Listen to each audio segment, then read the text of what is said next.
मित्रांनो, मी चाणक्य पाटील भ्रमंतीच्या चौथ्या एपिसोडमध्ये आपलं खूप स्वागत करतो.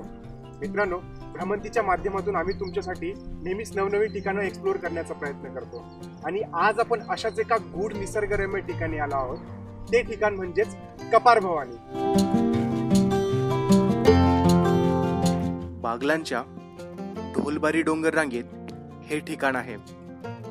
मुल्हेर पासून अवघ्या 2 किलोमीटर अंतरावर जामोटी गावाजवळ हरगड गडाच्या मागे कपार भवानी हे देवस्थान आहे.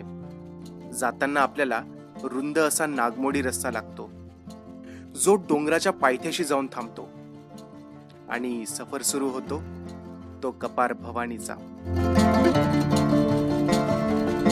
मित्रांनो, कपार भवानी हे ठिकाण उत्तर महाराष्ट्रातील सह्याद्री डोंगर रांगांच्या सुरुवातीस असलेल्या बागलान प्रांतामधील सटाणा शहरापासून सुमारे 30 ते 35 किलोमीटर अंतरावर असणाऱ्या जामोटी ह्या गावाजवळ आहे. आणि इथलं जे वातावरण आहे ते अतिशय निसर्गरम्य आणि अप्रतिम आहे. तर चला तर मग आपण देवीच्या दर्शनाला निघूया.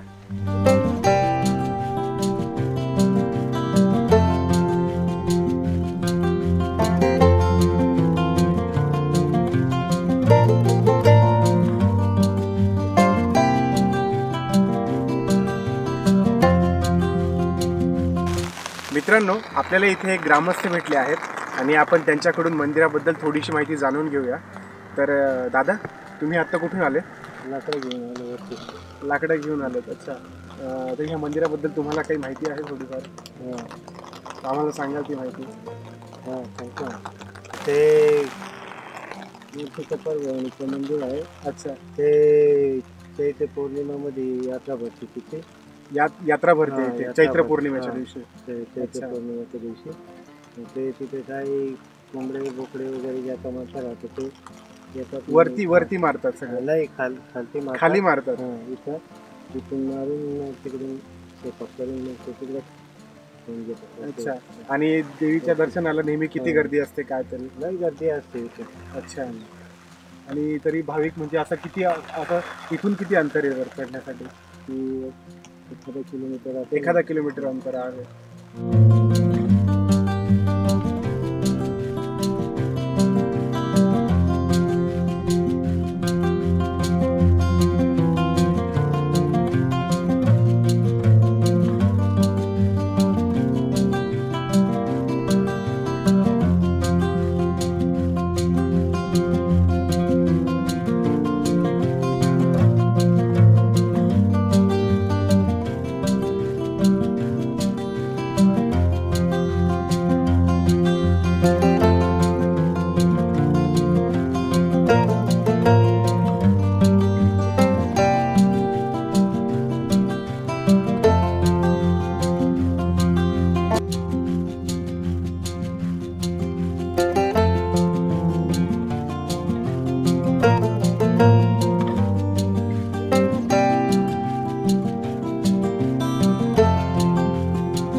आता मंदिराच्या जवळ पोहोचलो आहोत आणि येथून आपण आता मंदिराची सुरुवात होते.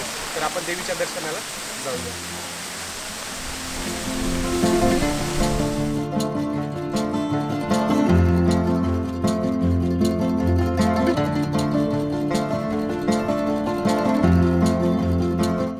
कपार भवानी मातेच्या गाभाऱ्यात शिरण्यापूर्वी आपल्याला अन्नपूर्णा मातेची एक शिळा बघायला मिळतो.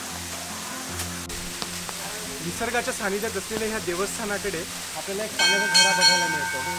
आणि ह्या झऱ्याचं वैशिष्ट्य म्हणजे की हा झरा 12ही महिने सतत चालू असतो.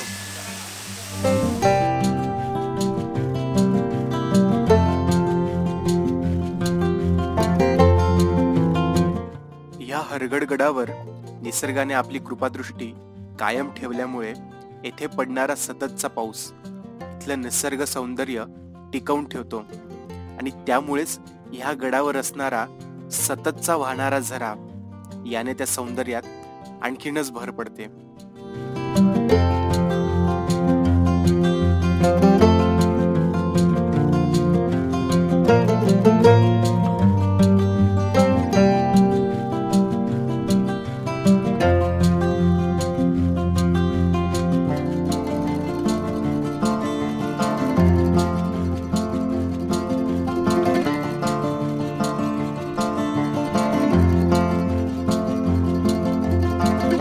आपल्याला एक पाण्याचा टाका बघायला मिळतो आणि तो पाण्याचा टाका अगदी घराच्या खाली खाली आहे आणि आपण ह्या साईडला बघू शकता आपल्याला गोमुख दिसतंय, जिथून पाण्याचं टाक्याचं पाणी बाहेर जाताना आपल्याला दिसतं.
मित्रांनो, आपण आता गाभाऱ्याजवळ जाणार आहोत आणि गाभाऱ्याला जाताना आपल्याला कपारीतून जावं लागणार आहे आणि कपारीतून जावं लागणार म्हणूनच कदाचित ह्या देवीचं नाव कपार भवानी असं ठेवलं असावं. ते जाताना आपल्याला पाण्यामधून जावं लागणार आहे.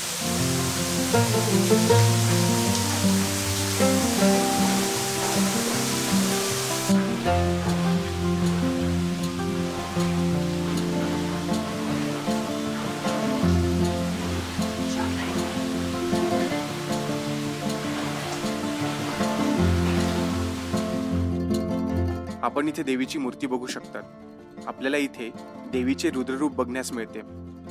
जणू असुरांचा नाश करण्यासाठीच देवी निघाली आहे असा काहीसा भास आपल्याला मूर्ती बघून होतो.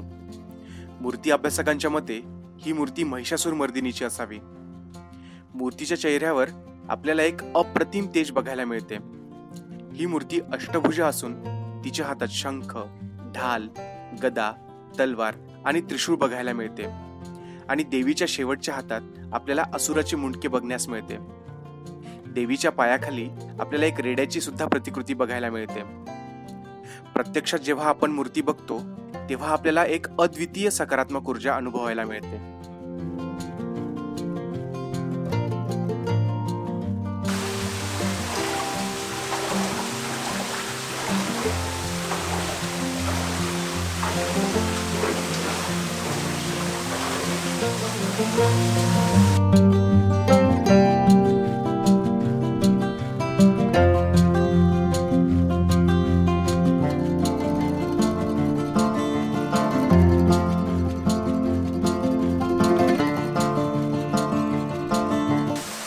मित्रांनो, आपण इथे फिरत असताना आपल्याला इथे नाशिकचे सुप्रसिद्ध कार्डिओलॉजिस्ट अतुल पाटील भेटले आहेत आणि रेडिओलॉजिस्ट मंगेश थेटे भेटले आहेत. हे आपल्यासारखंच भ्रमंती करत करत इथे आले.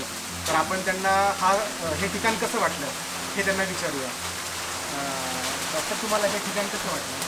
आम्ही ॲक्च्युली आमची सरप्राईज व्हिजिट झाली. आम्ही साल्हेरच्या गडासाठी जात असताना तिथे हवामान खराब असल्यामुळे ग्रामस्थांनी आम्हाला वर चढण्यापासून मनाई केली आणि मग आम्ही तपास केला की ह्या परिसरात अजून दुसरं कुठलं ठिकाण आहे जिथे जाऊ शकतो.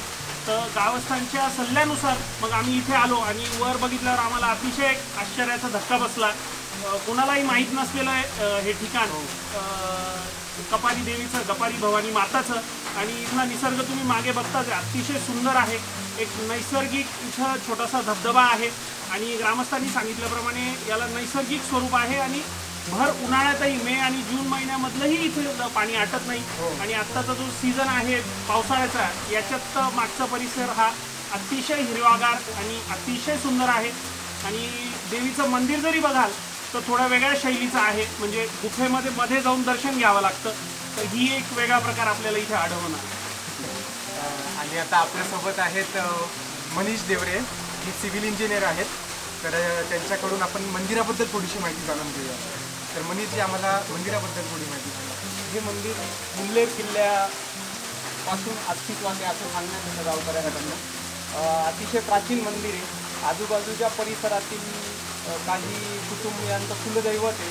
कुलदैवत आहे त्यांची. हो, आणि बरेच मंडळी येत असते, पण आदिवासी पट्टा असल्यामुळे पाहिजे त्या प्रमाणात इथलं डेव्हलपमेंट झालं नाही. त्यामुळे कदाचित थोडं पर्यटनाच्या बाबतीत मागे पडलेलं आहे. आणि जर तुम्ही निसर्ग बघता, जर पर्यटनावर लक्ष केंद्रित केलं सरकारने, तर बऱ्यापैकी इथे डेव्हलपमेंट होऊन आजूबाजूच्या आदिवासी लोकांनाही त्यातून रोजगार उपलब्ध होऊ शकतो आणि आपल्या मार्फत हे व्हावे अशी माझी अपेक्षा आहे.